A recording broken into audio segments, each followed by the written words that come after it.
Hello everyone, welcome to Geeker Mag. In today's video, I am going to show you how to change Windows 11 themes without activation.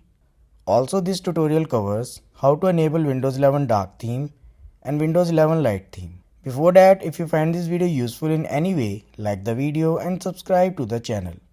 First of all, open the File Explorer. Select this PC on the left.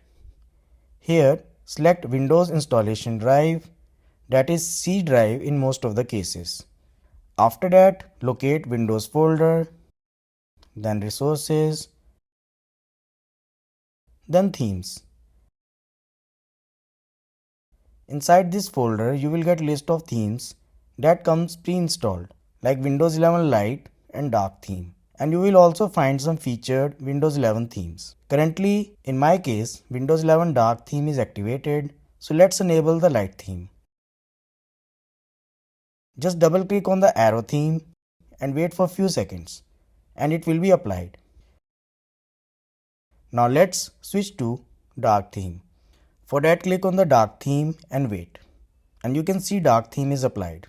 Just like that, you can try other themes as well.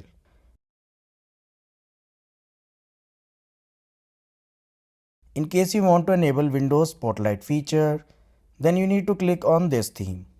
And that's it. This is how you can change themes in Windows 11 without activation. Sometimes it's possible that double clicking the themes does nothing. In this situation, restart your computer and follow the same steps. So that's all about this video. I hope this helps. Thanks for watching.